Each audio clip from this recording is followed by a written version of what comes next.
여러분, 사는 동안 우리를 시험에 들게 하는 일들이 참 많습니다.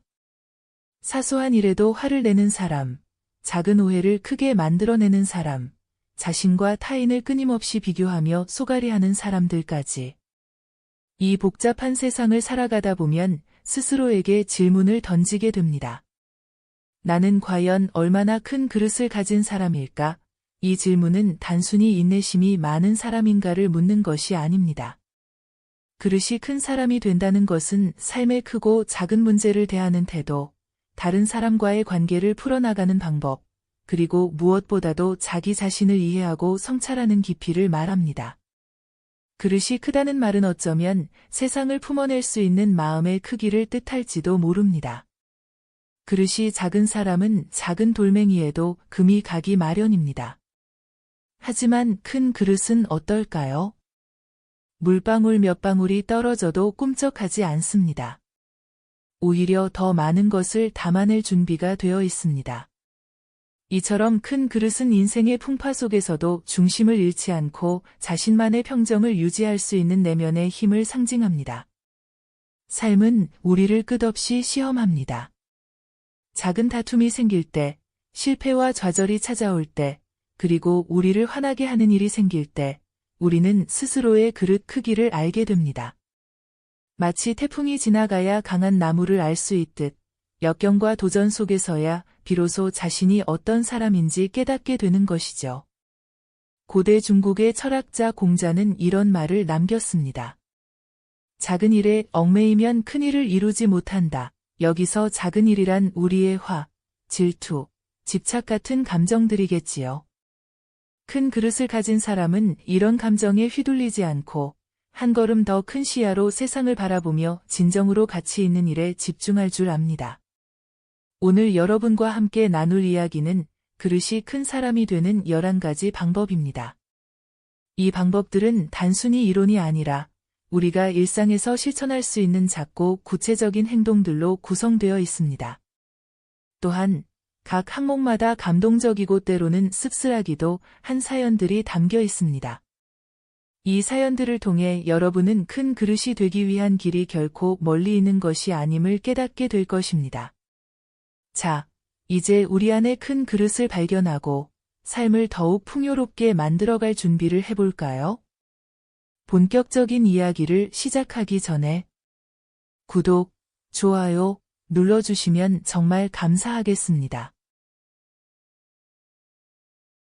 그럼 오늘의 이야기 지금 바로 시작합니다. 첫 번째는 질투와 비교를 멈추기입니다. 질투와 비교는 우리의 마음을 좀먹는 가장 강력한 독 중 하나입니다. 우리가 다른 사람과 자신을 끊임없이 비교하는 순간 자신의 장점과 가능성을 잊어버리게 됩니다. 질투는 우리가 가진 것을 보지 못하게 하고 비교는 우리를 끝없는 열등감의 늪으로 끌어당기죠. 이 두 가지는 마치 거울 속의 왜곡된 모습처럼 현실을 있는 그대로 보지 못하게 만듭니다. 고대 철학자 에픽테토스는 이렇게 말했습니다. 남의 성공을 부러워하지 말고 자신의 일을 완벽히 수행하는 데 집중하라. 다른 사람의 성공은 그 사람의 이야기일 뿐 우리의 삶과는 아무 상관이 없습니다. 질투는 우리의 에너지를 낭비하게 만들 뿐 아니라 스스로를 점점 더 작고 무력하게 느끼게 합니다. 중요한 것은 각자 자신의 길 위에서 최선을 다하는 것이죠. 오늘 이야기할 이 씨의 사례는 질투와 비교에서 벗어나 자신만의 가치를 발견한 한 사람의 이야기입니다. 53세의 이 씨는 작은 동네 꽃집을 운영하며 평생을 그곳에서 보냈습니다. 그녀의 가게는 오래된 동네의 중심에 자리 잡고 있었고 손님 대부분이 이웃 주민이나 단골 손님이었습니다. 가게는 크지 않았지만 정성과 손길이 묻어나는 공간이었죠. 이 씨는 매일 아침 시장에서 직접 신선한 꽃을 사와 정성스럽게 정리했고 손님들에게 늘 밝은 미소로 인사를 건넸습니다. 그런데 어느 날 그녀의 가게에서 몇 블록 떨어진 곳에 대형 프랜차이즈 꽃집이 새로 들어섰습니다. 대형 꽃집은 깔끔하고 현대적인 인테리어에 다양한 상품군과 파격적인 할인 행사를 내세워 단숨에 손님들을 끌어모았습니다. 이 씨의 가게를 찾던 손님들마저 점점 그곳으로 발길을 돌리기 시작했습니다. 내 가게는 이제 끝났나 봐. 이 씨는 날마다 한산한 가게를 보며 한숨만 내쉬었습니다. 밤이면 대형 꽃집의 소셜미디어를 뒤적이며 화려한 사진들과 반응을 보며 점점 더 작아지는 자신을 느꼈습니다. 저렇게 큰 규모로 운영하는데 내가 무슨 수로 이기겠어? 그녀의 자신감은 바닥으로 떨어졌고 손님을 맞을 때도 예전처럼 환하게 웃을 수 없었습니다. 그러던 어느 날 그녀의 단골 손님 중 한 사람이 찾아와서 이렇게 말했습니다. 사장님, 여기서 사는 꽃은 특별해요. 꽃 한 송이 한 송이에 정성과 사랑이 담겨 있잖아요. 이런 가게는 어디에도 없어요. 그 단순한 말이었지만 이 씨의 마음에는 큰 울림으로 다가왔습니다. 그녀는 그동안 대형 꽃집과 자신을 비교하느라 자신만의 가게가 가진 진짜 가치를 잊고 있었다는 걸 깨달았습니다. 그날 이후 이 씨는 대형 꽃집과 경쟁하려 애쓰지 않기로 마음먹었습니다. 대신 그녀만의 매력을 더 살리기로 했습니다. 꽃 한 송이마다 손수 작성한 메시지를 붙여 손님들에게 따뜻한 마음을 전달하기 시작했습니다. 예를 들어, 장미 한 송이에는 당신의 하루가 이 꽃처럼 빛나길 바랍니다. 라는 문구를, 해바라기에는 항상 밝게 웃으세요. 라는 메시지를 달았습니다. 그 결과 이 씨의 가게는 점차 입소문이 나기 시작했습니다. 대형 꽃집처럼 화려하진 않았지만 그녀의 가게는 따뜻함과 정성이 담긴 곳으로 알려지게 되었고 다시금 손님들로 북적이게 되었습니다. 이 씨는 대형 꽃집이 줄 수 없는 정서적인 가치를 손님들에게 전달하며 자신만의 길을 걸어갔습니다. 질투와 비교는 우리의 발목을 잡는 가장 큰 족쇄입니다. 다른 사람과 자신을 비교하는 순간 우리는 자신의 가능성과 강점을 보지 못하게 됩니다. 중요한 것은 우리 각자가 걸어가야 할 자신만의 길입니다. 알버트 아인슈타인은 물고기가 나무를 오르지 못한다고 자신을 바보라고 생각하지 마라 라고 했습니다. 모든 사람은 저마다의 강점과 재능을 가지고 있습니다. 이 씨가 경쟁에서 벗어나 자신만의 길에 집중했듯이 여러분도 다른 사람의 성공에 연연하지 말고 자신의 강점을 찾고 발전시키는 데 에너지를 쏟아보세요.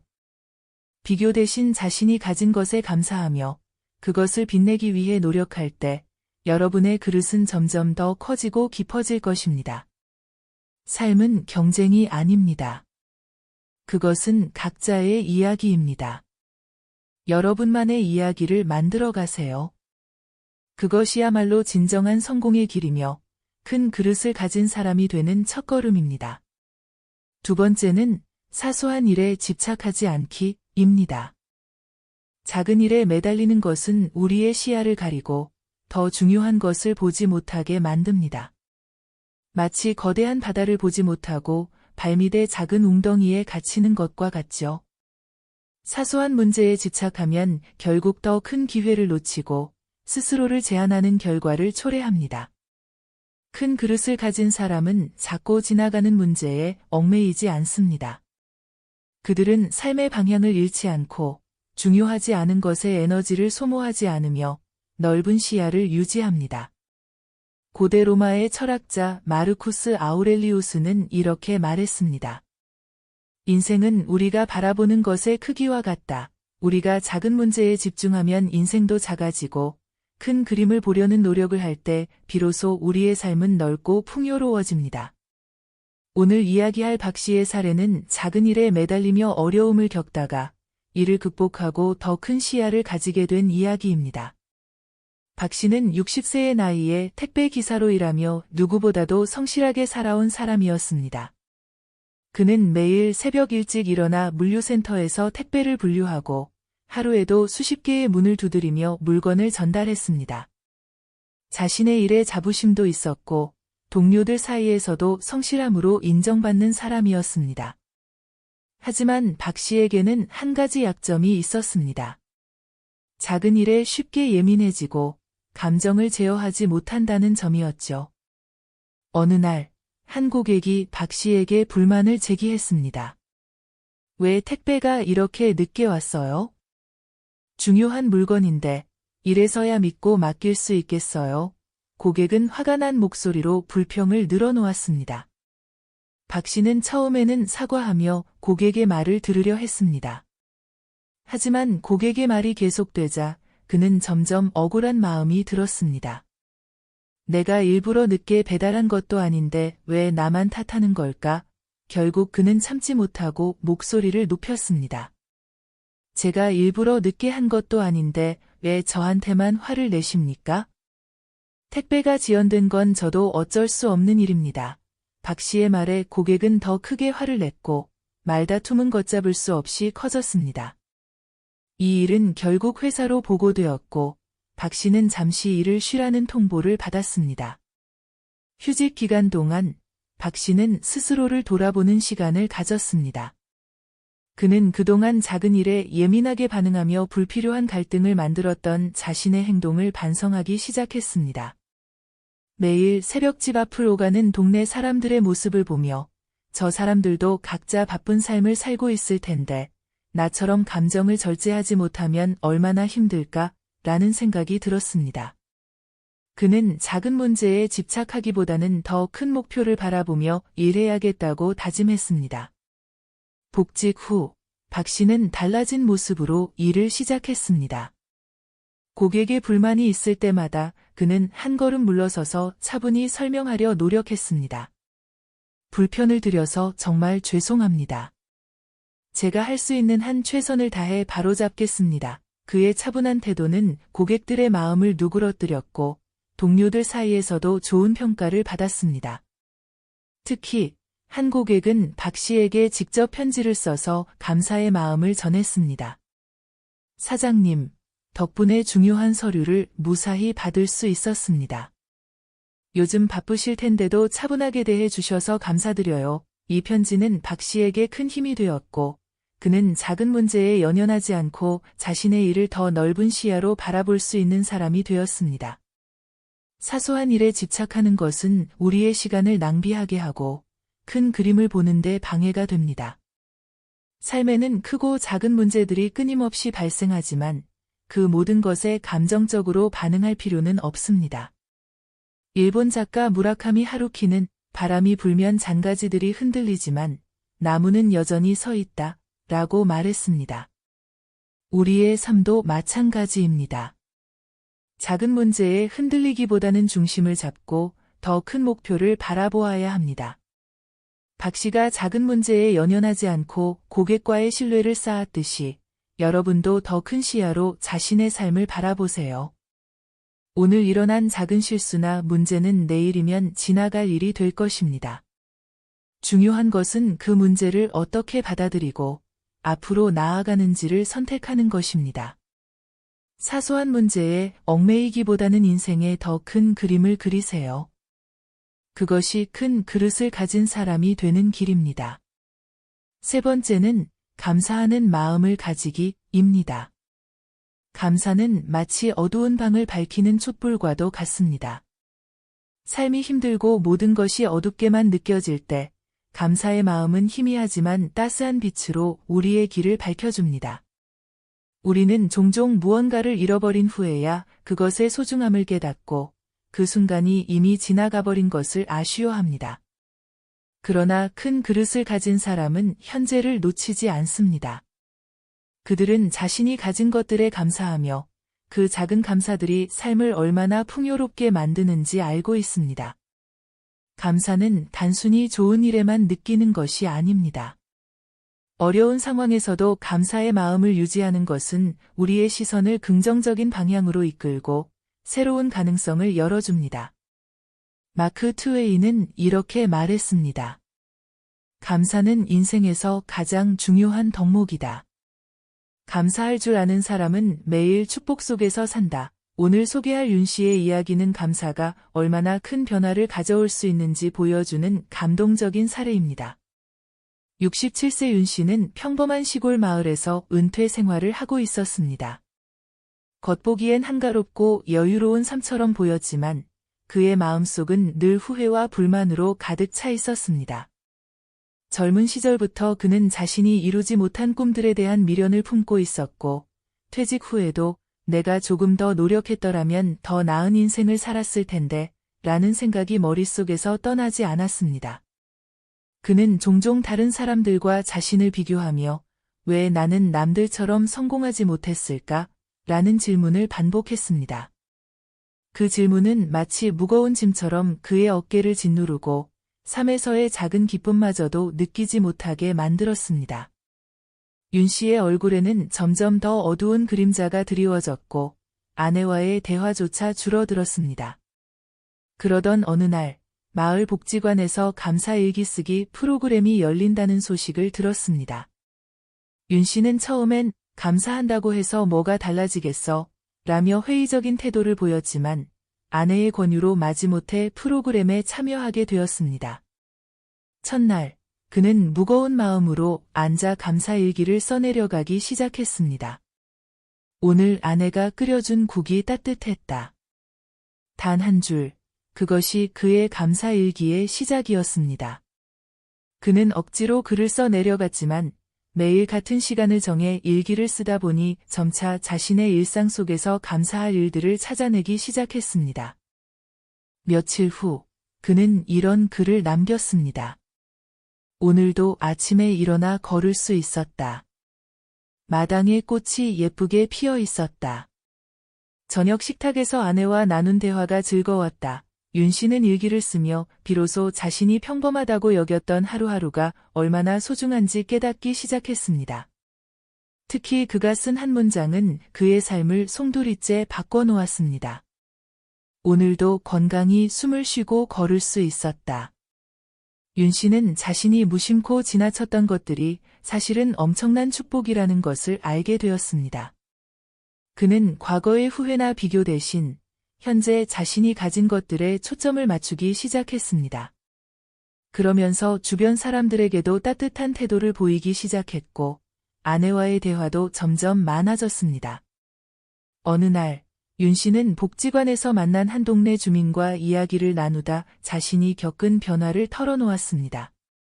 그 주민은 윤 씨의 이야기에 깊이 감동하며 덕분에 저도 감사의 중요성을 다시 깨닫게 되었어요. 라고 말했습니다. 윤 씨는 이 경험을 통해 감사가 자신뿐만 아니라 주변 사람들에게도 긍정적인 영향을 미친다는 것을 느꼈습니다. 감사는 단순히 좋은 일이 생겼을 때만 느끼는 감정이 아닙니다. 그것은 우리의 마음을 채우고 삶의 소중함을 발견하게 하는 강력한 힘입니다.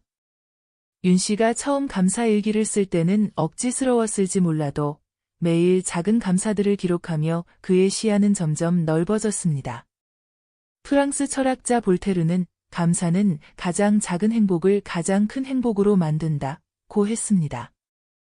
감사는 우리가 가진 것에 대한 가치를 발견하게 하고 부족함에 집중하기보다 풍요로움을 느끼게 만듭니다. 여러분도 윤 씨처럼 오늘부터 감사의 마음을 실천해 보세요. 아침에 눈을 떴을 때 가족과의 식사 자리에서 저녁 하늘의 별을 보며 작은 감사의 순간들을 찾아보세요. 그 순간들이 쌓이고 쌓여 여러분의 삶을 밝히는 등불이 될 것입니다. 감사의 힘은 우리를 더 큰 그릇으로 만들어줍니다. 여러분의 삶도 감사로 가득 찬 풍요로운 그릇이 되길 바랍니다. 네 번째는 결과보다는 과정에 집중하기입니다. 결과는 보통 우리의 눈길을 가장 먼저 끌지만 정작 우리의 삶을 풍요롭게 만드는 것은 그 결과를 이루기까지의 과정입니다. 큰 그릇을 가진 사람은 결과만을 좇지 않습니다. 그들은 과정 속에서 배우고 성장하며 더 나은 자신을 만들어 갑니다. 결과는 단지 한순간의 성취에 불과하지만 과정은 우리에게 지속적인 배움과 삶의 가치를 제공합니다. 마치 산을 오르는 일과도 같습니다. 산 정상에서 느끼는 성취감은 순간적이지만 오르는 동안 만난 풍경과 느꼈던 땀방울의 소중함은 오래도록 기억에 남습니다. 일본 작가 무라카미 하루키는 이렇게 말했습니다. 인생의 진정한 아름다움은 정점에 도달하는 것이 아니라 그곳으로 향하는 여정 속에 있다. 오늘은 결과보다는 과정에 집중하며 새로운 삶의 길을 찾아간 최 씨의 이야기를 들려드리겠습니다.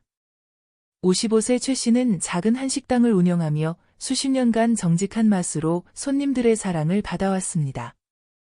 그의 식당은 화려하지 않았지만 정겨운 분위기와 푸짐한 한 끼로 단골 손님들이 끊이지 않았습니다. 그러나 코로나19 팬데믹이 시작되면서 상황은 급격히 나빠졌습니다. 거리두기와 외출 자제로 손님이 줄어들었고 매출은 반토막이 났습니다. 이대로 식당 문을 닫아야 하나? 그는 매일같이 고민했습니다. 하루하루 적자에 허덕이는 상황에서 가족들도 그의 고통을 이해했지만 모두가 힘들었기에 선뜻 해결책을 내놓을 수 없었습니다. 최 씨는 자신의 실패를 인정하고 모든 것을 정리해야 할지 아니면 다시 한번 도전해볼지를 두고 갈등했습니다.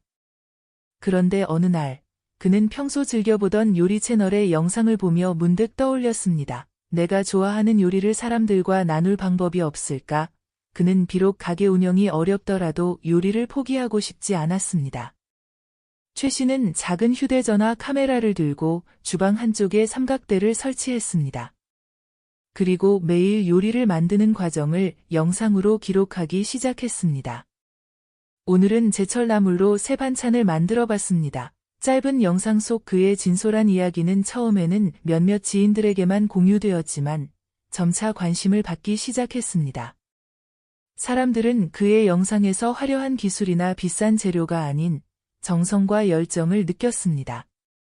어느 날, 한 시청자가 댓글을 남겼습니다. 사장님, 식당이 어려우시더라도 요리하는 모습 보니 위로가 됩니다. 계속 해주세요. 이 한마디는 그에게 큰 힘이 되었습니다.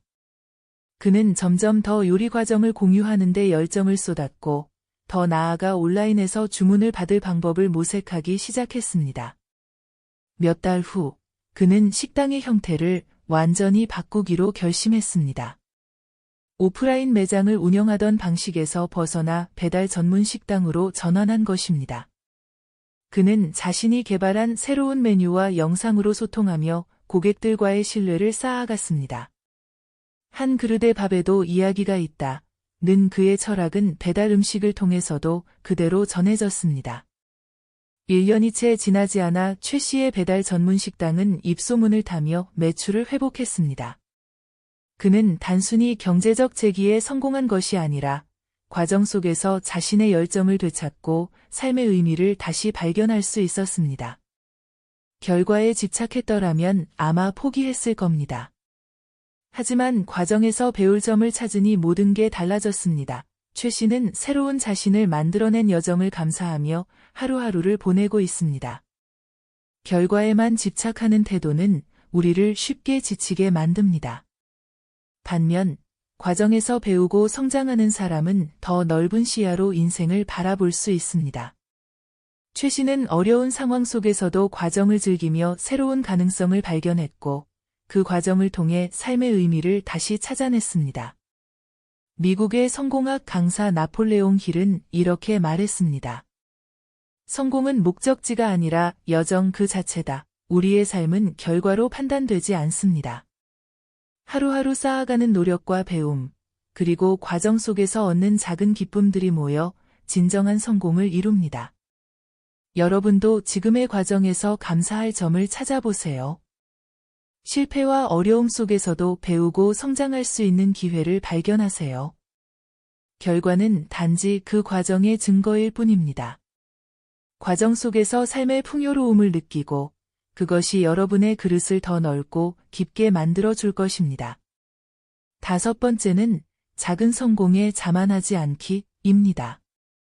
성공이란 달콤한 과일처럼 우리를 매혹합니다. 하지만 작은 성공에 머무르면 그 달콤함은 금세 쓴맛으로 바뀌기도 합니다. 큰 그릇을 가진 사람은 성공의 순간에도 겸손함을 잃지 않으며 더 나은 목표를 향해 나아갑니다. 작은 성공은 시작일 뿐, 진정한 성장은 지속적인 노력에서 나옵니다. 프랑스 작가 앙드레 지드는 성공은 스스로를 넘어서기 시작할 때 진정한 가치를 가진다 고 말했습니다. 작은 성공은 우리의 가능성을 보여주는 신호일 뿐, 더 큰 가치를 추구하라는 초대장과도 같습니다. 오늘은 작은 성공에 안주하다가 소중한 가치를 잃을 뻔했던 정 씨의 이야기를 통해 겸손과 끊임없는 노력이 얼마나 중요한지 알아보겠습니다. 정 씨는 50세의 은퇴 후 작은 치킨 가게를 열었습니다. 평생 회사에서 일하며 상사의 지시에 따라 움직였던 그는 처음으로 자신의 사업을 시작하며 설렘과 두려움을 동시에 느꼈습니다. 하지만 다행히도 그는 요리에 대한 열정과 섬세한 손길 덕분에 금세 단골 손님을 확보했습니다. 정 씨의 치킨은 바삭한 식감과 풍부한 양념 맛으로 입소문이 났습니다. 여기 치킨 정말 맛있어요. 라는 리뷰가 이어졌고 주변 동네 사람들까지 찾아오는 가게로 성장했습니다. 매출은 매달 증가했고 정 씨는 자신이 이룬 성과에 뿌듯함을 느꼈습니다. 하지만 성공은 때때로 방심을 부릅니다. 그는 바쁜 매출에 치중하면서 점점 작은 디테일을 놓치기 시작했습니다. 이 정도면 괜찮겠지 라는 생각으로 재료 품질 관리를 소홀히 했고 직원 교육에도 예전만큼 신경을 쓰지 않았습니다. 처음에는 아무도 눈치채지 못했지만 손님들의 불만이 조금씩 쌓이기 시작했습니다. 그러던 어느 날 정 씨는 가게 SNS에 올라온 한 손님의 리뷰를 보고 충격을 받았습니다. 처음에는 정말 맛있었는데 요즘은 그렇지 않네요. 뭐가 달라졌는지 모르겠지만 예전의 정성은 느껴지지 않습니다. 그 글을 읽는 순간 정 씨는 정신이 번쩍 들었습니다. 그는 과거 자신이 품질을 위해 얼마나 노력했는지 또 지금은 얼마나 방심하고 있었는지를 깨달았습니다. 그는 다시 초심으로 돌아가기로 결심했습니다. 정 씨는 그날 밤 가게 문을 닫고 직원들과 긴 회의를 열었습니다. 처음 우리가 왜 성공했는지를 다시 생각해 봅시다. 그는 품질 관리부터 서비스 개선까지 세세한 계획을 세우고 직접 손님들에게 사과와 감사의 인사를 전하기 시작했습니다. 몇 달 동안의 노력 끝에 정 씨의 가게는 다시 예전의 명성을 되찾았습니다. 그는 자신의 방심으로 인해 손님들의 신뢰를 잃을 뻔했던 경험을 깊이 반성하며 말했습니다. 성공은 잠시 머무는 쉼터일 뿐 영원히 머무를 곳은 아니다.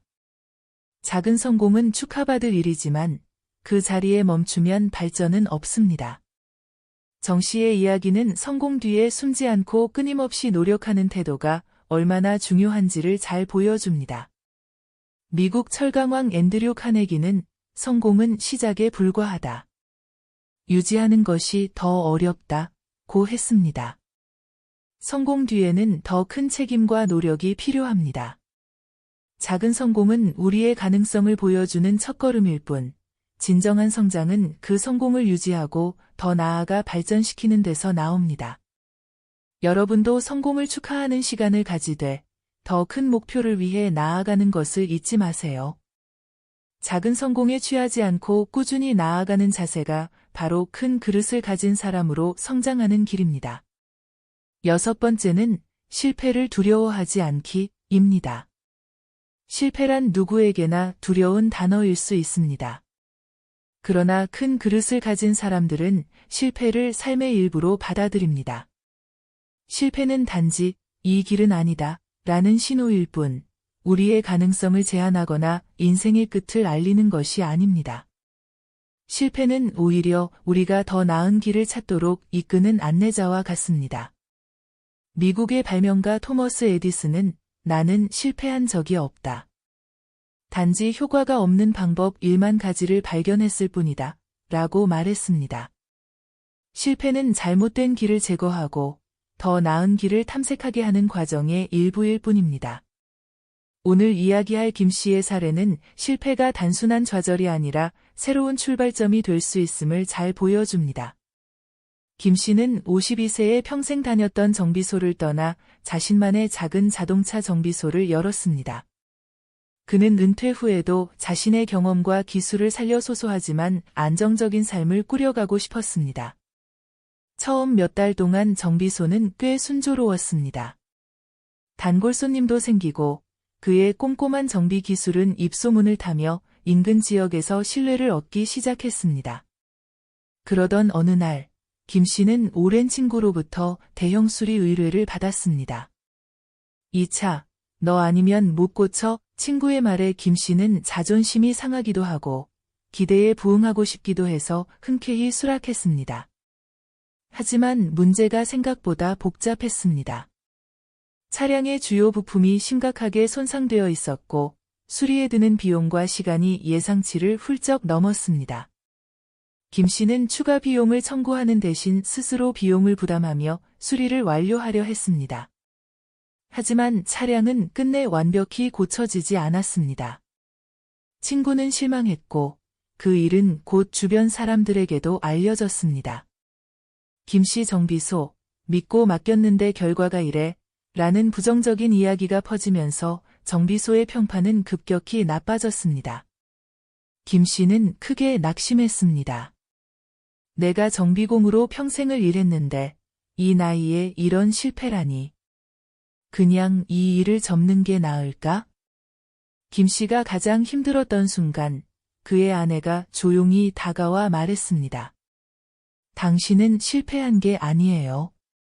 그 일을 통해 뭘 배웠는지 생각해 보세요. 배움 없이 성공만 있는 사람이 어디 있겠어요." 그 말은 김 씨에게 작은 위로가 되었고 그는 다시 일어설 결심을 했습니다. 김 씨는 수리 실패의 원인을 꼼꼼히 분석하기 시작했습니다. 그는 기술적인 실수뿐 아니라 고객과의 의사소통에서 어떤 부분이 부족했는지를 세세히 기록했습니다. 그리고 이를 바탕으로 새로운 정비 절차와 고객 관리 방식을 도입했습니다. 수리 전 모든 가능성과 리스크를 고객과 명확히 소통하며 신뢰를 쌓아갔습니다. 몇 달 후, 김 씨는 실패했던 친구에게 직접 연락했습니다. "그때 제대로 못 고쳐 미안했어. 이번엔 내가 무료로 다시 봐줄게." 김 씨는 차량을 완벽히 수리했고 친구는 그의 진심 어린 태도에 감동했습니다. 이후 친구는 김 씨의 정비소를 적극 추천하며 단골 손님을 여럿 소개했습니다. 김 씨의 정비소는 다시 평판을 회복했고 더 많은 손님들이 그를 찾기 시작했습니다. 실패는 끝이 아니라 또 다른 시작입니다. 그것은 우리가 한 발 물러나 자신을 돌아보고 더 나은 방법을 찾을 수 있는 기회를 제공합니다. 김 씨의 이야기처럼 실패는 우리를 더 강하게, 더 현명하게 만들어줍니다. 미국의 자동차 산업을 혁신한 헨리 포드는 이렇게 말했습니다. "실패는 단지 다시 시작할 기회다. 이번에는 더 현명하게." 실패는 우리가 나아가야 할 방향을 가르쳐주는 삶의 스승과도 같습니다. 여러분도 실패를 두려워하지 마세요. 실패는 우리가 더 단단해지고 성장할 수 있는 밑거름입니다. 실패를 겪는 것은 자연스러운 일이며 그것을 어떻게 대처하느냐가 우리의 삶을 결정짓습니다. 실패를 받아들이고 그것을 디딤돌 삼아 더 큰 성공을 향해 나아가시길 바랍니다. 7번째는 나와 다른 의견을 존중하기입니다. 세상에는 각양각색의 사람들이 있습니다. 모두가 같은 생각을 가지고 있다면 얼마나 단조로울까요? 그러나 현실은 그 반대입니다. 각기 다른 배경, 경험, 가치관에서 비롯된 다양한 의견들이 우리의 삶을 풍성하게 만듭니다. 큰 그릇을 가진 사람은 이 다양성을 두려워하지 않습니다. 오히려 나와 다른 의견을 기회로 삼아 자신의 생각을 확장시키고 더 큰 시야를 가지려고 노력합니다. 독일 철학자 프리드리히 니체는 위대한 정신은 반대되는 생각들을 동시에 품을 수 있다고 했습니다.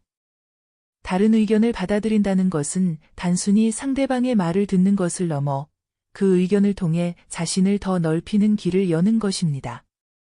오늘 들려드릴 정 씨의 이야기는 타인의 의견을 존중하지 않았을 때 어떤 일이 벌어질 수 있는지, 그리고 존중했을 때 어떤 변화가 생기는지를 잘 보여줍니다. 64세의 정 씨는 동네 노인회 회장으로 오랜 기간 활동해왔습니다. 그는 책임감이 강하고 추진력이 뛰어나 많은 일들을 성사시켜 왔습니다. 그러나 그의 강한 리더십 뒤에는 한 가지 약점이 있었습니다. 바로 다른 사람의 의견을 무시하는 태도였습니다. 어느 날, 마을에서 큰 행사가 열리게 되었고, 정 씨는 늘 해오던 방식으로 준비를 진행했습니다. 행사 준비 회의에서 한 회원이 손을 들고 조심스럽게 제안했습니다. 회장님, 이번에는 야외에서 진행하는 대신 실내에서 조용히 하는 게 어떨까요? 요즘 날씨가 너무 더워서 어르신들이 힘들어 하실 것 같아요. 정 씨는 얼굴을 찌푸리며 말했다. 그런 건 걱정할 필요 없어요. 우리 방식대로 하는 게 가장 익숙하고 효과적입니다. 회의는 정 씨의 주장대로 마무리되었고, 다른 회원들은 더 이상 반박하지 않았습니다. 그러나 행사 당일, 날씨는 정말로 무더웠고, 참가자들은 불편함을 호소했습니다. 특히 고령의 어르신들은 더위에 지쳐 일찍 자리를 뜨는 경우가 많았습니다. 행사는 무사히 끝났지만 분위기는 썰렁했고 회원들은 불만을 품게 되었습니다. 며칠 후, 정 씨는 회원들 사이에서 자신에 대한 불만이 터져나오고 있다는 이야기를 들었습니다. 회장님은 늘 자기 방식대로만 하려고 해 우리 의견은 전혀 존중하지 않잖아. 그 말을 들은 정 씨는 처음엔 억울했습니다. 내가 그동안 얼마나 열심히 했는데 이런 말을 들어야 하나. 그러나 밤새 생각한 끝에 그는 자신의 행동을 돌아보게 되었습니다. 그는 다음 회의에서 모든 회원들 앞에 섰습니다. 그리고 머리를 숙이며 말했다. 제가 그동안 여러분의 의견을 충분히 듣지 못한 것 같습니다. 이번 행사를 통해 제 방식이 항상 옳은 건 아니라는 걸 깨달았습니다. 앞으로는 여러분의 이야기를 더 많이 듣겠습니다. 이후 정 씨는 정말로 변했습니다. 그는 모든 회의에서 회원들의 의견을 꼼꼼히 메모하고 다수의 의견이 반영될 수 있도록 노력했습니다. 다음 행사에서는 새로운 아이디어를 대거 도입해 성공적으로 마무리했으며 회원들 사이에서도 정 씨가 정말 달라졌다는 말이 돌기 시작했습니다. 그의 리더십은 오히려 이전보다 더 많은 지지를 받게 되었고 정 씨 스스로도 큰 만족감을 느꼈습니다. 다른 의견을 존중한다는 것은 단순히 상대방을 인정하는 것이 아닙니다. 그것은 나 자신을 넓히고 더 큰 사람이 되기 위한 필수적인 과정입니다. 마하트마 간디는 경청은 존중의 가장 순수한 형태다 라고 말했습니다. 다른 사람의 의견을 경청하고 받아들인다는 것은 그 사람뿐 아니라 나 자신을 존중하는 길이기도 합니다. 우리는 종종 자신이 옳다고 믿는 방식을 고집하며 다른 관점에 귀를 닫는 경우가 많습니다. 하지만 진정으로 큰 그릇을 가진 사람은 모든 의견 속에서 배울 점을 찾습니다. 여러분도 오늘부터 주변 사람들의 이야기에 더 많은 시간을 할애해 보세요. 그들이 가진 생각과 시각이 여러분을 더 넓고 깊게 만들어 줄 것입니다.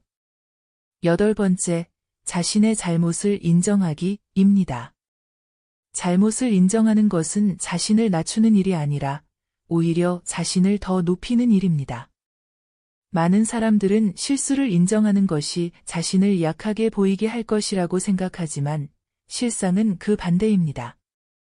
자신의 잘못을 솔직히 인정할 때 우리는 더 큰 신뢰를 얻고 더 성숙한 사람으로 나아갈 수 있습니다.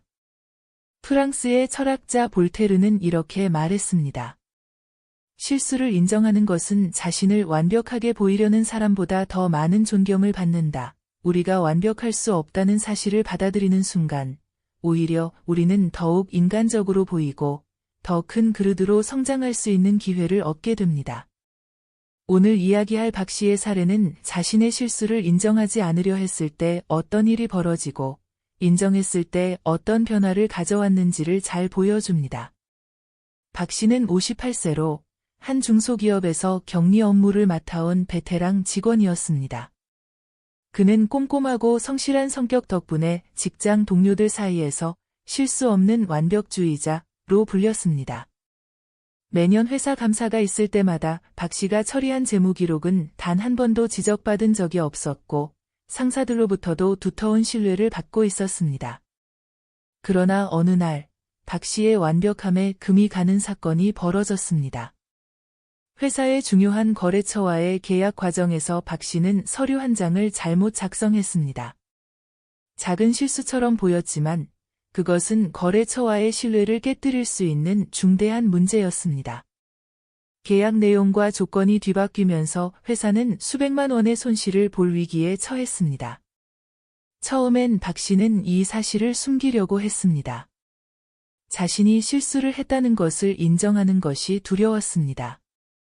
내가 이걸 인정하면 지금까지 쌓아온 신뢰가 무너질 거야.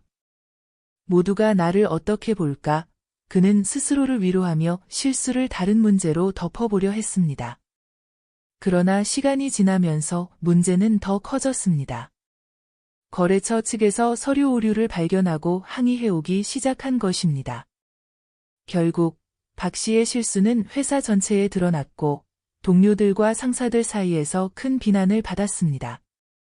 박 씨는 모든 시선을 견디기 어려웠고 퇴사를 고민할 정도로 마음의 짐이 커졌습니다.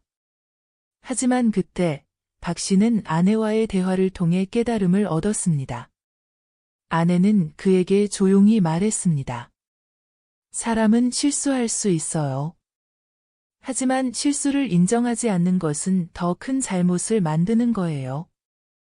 박 씨는 용기를 내 상사의 방으로 들어갔습니다. 그리고 자신의 잘못을 솔직히 인정했습니다. 이번 문제는 전적으로 제 잘못입니다. 서류를 제대로 확인하지 않아 회사에 큰 손실을 끼치게 되었습니다. 정말 죄송합니다. 이 문제를 바로잡을 수 있는 방법을 찾는데 최선을 다하겠습니다. 박 씨의 진심 어린 태도는 상사를 놀라게 했습니다. 상사는 잠시 침묵하더니 이렇게 말했습니다. 박 대리, 사람은 누구나 실수할 수 있어요. 중요한 건 그 실수를 어떻게 해결하느냐입니다. 우리가 함께 방법을 찾아봅시다. 이후 박 씨는 동료들의 도움을 받아 거래처와 재협상을 진행했고 손실을 최소화할 수 있는 방안을 마련했습니다. 비록 일이 복잡해지고 시간이 걸렸지만 회사는 문제를 해결했고 거래처와의 관계도 다시 회복할 수 있었습니다. 무엇보다도 박 씨의 솔직함과 책임감은 동료들과 상사들 사이에서 다시 신뢰를 얻게 만드는 계기가 되었습니다. 잘못을 인정한다는 것은 단순히 사과를 하는 것을 넘어 자신의 책임을 다하겠다는 의지의 표현입니다. 링컨 대통령은 책임을 인정하는 사람은 그것을 극복할 힘을 가진 사람이다 라고 말했습니다. 자신의 실수를 직면하고 인정하는 것은 약함의 표시가 아닙니다. 오히려 그것은 용기의 증거이며 더 큰 신뢰와 성장을 이끌어내는 열쇠입니다. 우리 모두는 완벽하지 않습니다. 하지만 실수를 인정하지 않으려는 태도는 더 큰 문제를 낳습니다. 여러분도 실수를 두려워하지 말고 그것을 솔직히 받아들이세요. 그러면 실수가 더 이상 장애물이 아니라 성공으로 가는 또 하나의 디딤돌이 될 것입니다. 9번째, 자신을 비우는 연습하기입니다. 그릇이 크다는 것은 단순히 많은 것을 담는 능력을 의미하지 않습니다. 그것은 불필요한 것들을 내려놓고 더 중요한 것을 담을 준비가 된 상태를 말합니다. 물이 가득 찬 컵에는 더 이상 물을 부을 수 없듯이 우리의 마음과 삶도 마찬가지입니다. 집착과 욕망으로 가득 차 있다면 새로운 기회와 기쁨이 들어올 자리가 없겠지요. 이순신 장군은 이렇게 말했습니다. 욕심은 사람을 비참하게 만들고 비움은 사람을 고귀하게 만든다. 비우는 연습은 단순히 자신을 텅 비우는 것이 아니라 더 큰 것을 담기 위해 준비하는 과정입니다. 오늘은 비움의 진정한 의미를 깨달은 윤 씨의 이야기를 통해 내려놓음이 가져다주는 놀라운 변화를 이야기해 보겠습니다. 70세 윤 씨는 젊은 시절부터 누구보다 성실하고 치열하게 살아온 사람이었습니다. 그는 작은 가게를 운영하며 아내와 세 자녀를 키웠습니다. 매일 새벽 4시에 가게 문을 열고 밤늦게까지 일하면서 가족에게 부족함 없는 삶을 제공하기 위해 노력했습니다. 윤 씨는 은퇴 후에도 여전히 돈과 성과에 대한 집착을 버리지 못했습니다. 그는 통장을 자주 확인하며 늘 이렇게 중얼거리곤 했습니다. 내가 벌어둔 돈으로 아이들에게 더 많이 해줘야 해. 그래야 내가 부모로서 할 일을 다 한 거지. 그러나 그의 집착은 오히려 가족들에게 부담이 되기 시작했습니다. 손주들이 윤 씨의 집에 놀러 오는 날, 윤 씨는 손주들에게 웃으며 인사를 건넨 뒤에도 곧 잔소리를 시작했습니다. 장난감은 조심히 써야 해. 부수면 새로 사야 하잖아. 전기세 아까우니까 불은 꼭 끄고 다녀라. 윤 씨의 말은 사랑에서 비롯된 것이었지만 손주들에게는 그저 잔소리로 들렸습니다. 결국 가족들은 윤 씨를 피하기 시작했습니다. 아내는 당신이 그렇게 돈 하면서 애들만 힘들게 한다면 누구도 집에 오고 싶지 않을 거야 라고 말했지만 윤 씨는 그 말을 이해하지 못했습니다. 오히려 자녀들이 자주 찾아오지 않는 이유를 몰라 고민에 빠졌습니다. 그러다 우연히 마을 복지관에서 열린 명상 프로그램에 참여하게 된 윤 씨는 강사의 말에 큰 충격을 받았습니다. 내려놓는다는 건 잃는 게 아니라 얻는 겁니다. 집착은 당신을 안전하게 만드는 것 같지만 사실은 당신을 가둬두는 감옥입니다. 윤 씨는 그 말을 곱씹으며 자신의 행동을 돌아보기 시작했습니다. 그날 이후 윤 씨는 하나씩 비우는 연습을 시작했습니다. 처음에는 쉽지 않았습니다. 돈에 대한 집착, 가족을 통제하려는 마음, 자신의 계획대로 모든 것을 끌고 가려던 고집을 내려놓는 것이 고통스럽게 느껴졌습니다. 하지만 그는 내려놓는 것이 사랑의 시작이라는 강사의 말을 되새기며 작은 것부터 시도해 보았습니다. 손주들이 집에 왔을 때 그는 더 이상 잔소리를 하지 않았습니다. 할아버지 집에서는 뭐든 해도 좋아. 마음껏 놀아라. 라며 장난감이 부서지든 말든 신경 쓰지 않았습니다. 처음엔 낯설어 하던 손주들도 점차 윤 씨의 집을 좋아하게 되었고 가족 모임도 다시 활기를 띠기 시작했습니다. 자녀들에게도 윤 씨는 큰 결단을 내렸습니다. 내 돈은 이제 내가 아니라 너희를 위해 쓰려고 한다. 내 욕심을 내려놓고 너희가 행복하게 쓰길 바란다. 자녀들은 윤 씨의 변화에 놀라워하며 점차 아버지를 더 자주 찾아왔습니다. 윤 씨는 그제야 깨달았습니다. 내려놓는 것은 자신을 텅 비우는 것이 아니라 더 소중한 관계와 행복을 채워 넣는 과정이라는 것을 말입니다. 비움은 결핍이 아니라 새로운 채움의 시작입니다. 우리가 욕심과 집착으로 마음을 채우면 정작 중요한 것들은 들어올 공간이 없어집니다. 윤 씨의 이야기는 내려놓음이 단지 물질적인 것에 국한되지 않고 마음의 태도와도 깊은 연관이 있음을 보여줍니다. 불교에서는 집착이 고통을 만든다고 가르칩니다. 내려놓을 때 비로소 진정한 자유와 행복이 찾아옵니다. 여러분도 오늘부터 작은 것부터 비워보세요. 쥐고 있는 걱정, 불필요한 욕심, 타인에 대한 통제를 조금씩 내려놓는 연습을 시작하세요. 비워낸 공간에는 새로운 사랑과 행복, 그리고 더 큰 의미가 찾아올 것입니다. 비움이란 잃는 것이 아니라 진정으로 중요한 것을 담는 법을 배우는 일입니다. 여러분도 지금 손에 쥐고 있는 것을 내려놓으며 더 큰 그릇으로 나아가 보시길 바랍니다. 10번째, 자기 자신을 사랑하기입니다. 자신을 사랑한다는 것은 단순히 거울 앞에서 미소 짓는 것이 아닙니다. 그것은 자신의 모든 부분, 좋은 점뿐 아니라 부족한 점, 실수와 약점까지도 받아들이고 포용하는 깊은 태도입니다.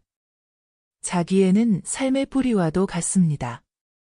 건강한 뿌리가 없다면 나무가 자라 꽃을 피우고 열매를 맺을 수 없듯이 스스로를 사랑하지 못하면 주변 사람들을 진정으로 사랑하거나 받아들일 수 없습니다. 많은 사람들이 자기 자신을 사랑하지 못하고 타인과 자신을 끊임없이 비교하며 자신을 비난합니다. 그러나 자신을 사랑하는 마음은 타인을 사랑하는 시작이며 우리의 내면을 더 단단하게 만들어줍니다. 철학자 에리히 프롬은 자기애는 인간 존재의 기초다. 자신을 사랑하지 않는 사람은 진정한 사랑을 경험할 수 없다. 고 말했습니다. 오늘 들려드릴 정씨의 이야기는 자기 자신을 사랑하지 못했던 사람이 삶을 다시 꽃피우는 법을 배운 과정을 보여줍니다. 정씨는 은퇴 후 늘 자신을 남들과 비교하며 살아가는 사람이었습니다. 젊은 시절에는 가정과 직장이라는 두 마리 토끼를 잡기 위해 열심히 달려왔지만 은퇴 후의 삶은 그를 점점 초라하게 만들었습니다. 그는 친구들이 성공적으로 은퇴 후에도 사업을 이어가거나 손주들과 즐겁게 시간을 보내는 모습을 보며 이렇게 생각하곤 했습니다. 내 친구 김 씨는 은퇴 후에도 사업을 하면서 얼마나 멋지게 사는데 나는 왜 이렇게 보잘것없는 걸까? 이런 생각은 정 씨를 점점 더 움츠러들게 했습니다. 그는 사람들과의 만남도 피했고 집에서 혼자 시간을 보내는 날이 많아졌습니다. 어느 날 정 씨는 산책 도중 우연히 한 작은 책방에 들어갔습니다. 오랜만에 책 냄새를 맡으며 책장을 넘기던 그는 한 문장에서 발걸음을 멈췄습니다. 그 문장은 이렇게 쓰여 있었습니다. 당신은 이 세상에서 단 하나뿐인 소중한 존재다. 정 씨는 그 문장을 한참 동안 바라보았습니다. 이상하게도 그 짧은 글이 가슴 깊이 와닿았습니다. 나는 단 한 번도 나 자신을 소중히 여긴 적이 없었구나. 그는 책을 덮으며 눈시울이 뜨거워졌습니다. 그날 이후 정 씨는 자신을 사랑하기 위한 작은 실천들을 시작했습니다. 매일 아침 거울을 보며 너는 참 괜찮은 사람이야 라고 스스로에게 말을 건넸습니다. 처음에는 어색하고 민망했지만 하루 이틀 반복하다 보니 점점 자연스러워졌습니다. 그는 자신이 좋아했던 취미 생활도 다시 시작했습니다. 한때 즐겼던 서예를 다시 배우기 시작했고 오래도록 연락을 끊었던 친구들에게 전화를 걸어 안부를 묻기 시작했습니다. 시간이 지나면서 정 씨는 자신을 사랑하는 만큼 주변 사람들도 더 따뜻하게 바라볼 수 있게 되었습니다. 그는 더 이상 친구들의 성공과 비교하지 않았고 손주들에게 잔소리 대신 따뜻한 격려의 말을 건넬 수 있었습니다. 나는 내 방식대로 잘 살고 있어. 나도 참 괜찮은 사람이야. 정 씨의 얼굴에는 어느새 자신감 넘치는 미소가 자리 잡았습니다. 자신을 사랑하는 것은 이기적인 행동이 아닙니다. 그것은 우리 자신을 더 건강하고 풍요롭게 만들어주는 중요한 선택입니다. 정 씨의 이야기는 우리에게 중요한 메시지를 던집니다. 우리는 모두 고유한 가치를 지니고 있으며 그 가치는 비교에서 나오는 것이 아니라 스스로를 받아들이는 데서 시작된다는 점입니다. 미국 작가 루이자 메이 올콧은 이렇게 말했습니다. 스스로를 사랑하는 법을 배운 사람만이 진정으로 타인을 사랑할 수 있다. 우리 스스로를 소중히 여기지 못하면 타인을 이해하거나 포용할 여유가 생기지 않습니다. 여러분도 오늘부터 자신을 사랑하는 연습을 시작해 보세요. 거울 앞에서 나는 괜찮은 사람이야 라고 말해보는 것부터 좋아했던 취미를 다시 시작하거나 자신에게 휴식을 선물하는 것도 좋은 방법입니다. 자신을 사랑하는 순간 삶은 더 풍요로워지고 주변 사람들에게도 따뜻함을 나눌 수 있는 큰 그릇을 가지게 될 것입니다. 11번째, 사소한 일에 집착하지 않기입니다. 큰 그릇을 가진 사람은 인생의 작은 일에 얽매이지 않습니다. 사소한 문제에 집착하다 보면 정작 중요한 것들을 놓치게 되기 쉽습니다. 마치 숲을 보지 못하고 나무만 바라보는 것처럼 말이죠. 작은 실수나 불편함은 그저 흘려보낼 줄 알아야 우리 삶은 더 평온하고 넓어질 수 있습니다. 인도 사상가 라빈드라나트 타고르는 작은 일에 마음을 빼앗기면 큰 행복은 문턱에 닿지도 못한다고 했습니다. 우리의 삶은 사소한 일과 큰 가치를 구분하는 지혜에서 시작됩니다. 오늘 들려드릴 최 씨의 이야기는 사소한 것에 집착하다 큰 것을 잃을 뻔한 한 남자의 이야기입니다. 최 씨는 깔끔하고 정돈된 것을 좋아하는 사람이었습니다. 젊었을 때부터 그는 집안의 작은 먼지나 어지러움조차 참지 못했고 늘 모든 것이 완벽해야 직성이 풀렸습니다. 친구들은 그의 꼼꼼함을 칭찬했지만 가족들은 그의 성격에 점점 지쳐갔습니다. 아빠랑 있으면 편할 수가 없다. 는 자녀들의 말은 최 씨의 마음에 종종 가시처럼 박혔지만 그는 자신의 태도를 바꿀 생각은 하지 않았습니다. 어느 날 그의 집에 손주가 놀러 왔습니다. 손주는 할아버지 집을 놀이터 삼아 신나게 뛰어다녔습니다. 그러다 손에 들고 있던 과자를 바닥에 흘리고 말았습니다. 순간 최 씨는 소리를 질렀습니다. 바닥에 과자를 흘리면 어떡하니? 너, 할아버지 집을 이렇게 엉망으로 만들어도 되는 거야? 그의 목소리에 놀란 손주는 울음을 터뜨렸고 아내와 자녀들은 무거운 표정으로 그를 바라보았습니다.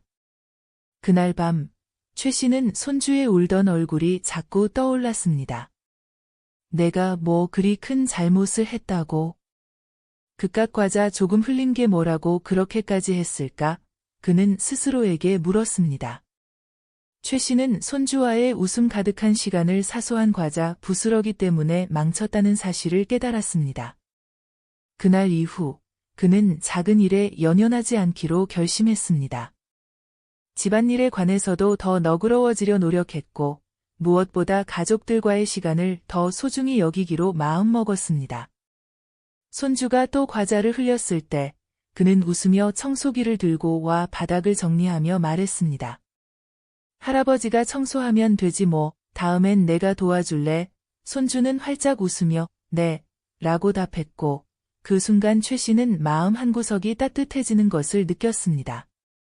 그의 변화는 가족들에게도 전해졌습니다.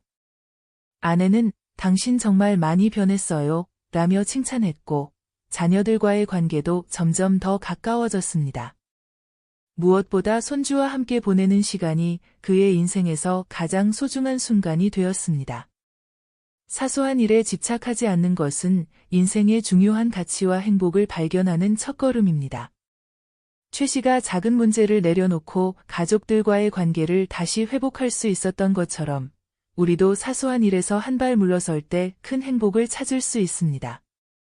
달라이 라마는 이렇게 말했습니다. 작은 일에 얽매이지 마라. 인생은 더 큰 것을 위한 것이다. 우리는 때로 작은 일에 마음을 빼앗겨 진정 중요한 것을 놓칩니다. 그러나 그릇이 큰 사람은 작은 문제를 흘려보내고 큰 그림을 볼 줄 압니다. 여러분도 오늘부터 작은 일에 연연하기보다 더 큰 행복과 중요한 가치를 바라보는 태도를 가져보세요. 과자 몇 조각 흘리는 일보다 더 중요한 것은 함께 웃고 사랑을 나누는 순간들임을 잊지 마시길 바랍니다. 오늘 말씀드린 11가지 방법은 단순히 성공적인 삶을 위한 비결이 아니라 더 넓고 깊은 마음을 만들어가는 과정입니다. 큰 그릇을 가진다는 것은 단순히 아량을 베푸는 것만을 뜻하지 않습니다.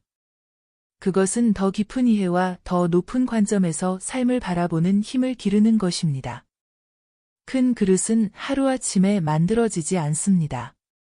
꾸준한 실천과 스스로에 대한 끊임없는 성찰이 쌓여야만 비로소 완성됩니다. 마치 조약돌이 거친 강물에 닳고 닳아 동글동글해지듯 우리의 마음도 끊임없이 단련되고 갈고 닦여야 합니다. 처음엔 미약하게 느껴질지라도 작은 변화들이 모여 삶을 완전히 바꿀 수 있습니다. 오늘 말씀드린 질투와 비교를 멈추는 것, 실패를 두려워하지 않는 것, 감사하는 마음을 가지는 것 등은 모두 그릇을 키우는 여정의 밑거름이 될 것입니다.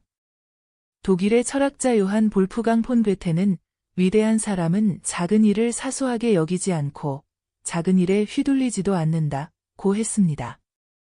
우리의 일상에서 일어나는 사소한 갈등, 작은 실수, 미미한 불편함들에 집착하지 않는 태도가야말로 큰 사람으로 가는 첫걸음입니다. 여러분의 삶에서 오늘부터 하나씩 실천해 보세요. 그릇이 큰 사람은 더 많은 것을 담아내고 더 넓은 세상을 품을 수 있습니다. 그리고 그 큰 그릇 속에 담긴 가장 중요한 것은 사랑과 행복입니다. 자신을 사랑하고 타인을 존중하며 삶의 여정을 즐기는 자세가 바로 큰 그릇을 완성시키는 원동력입니다.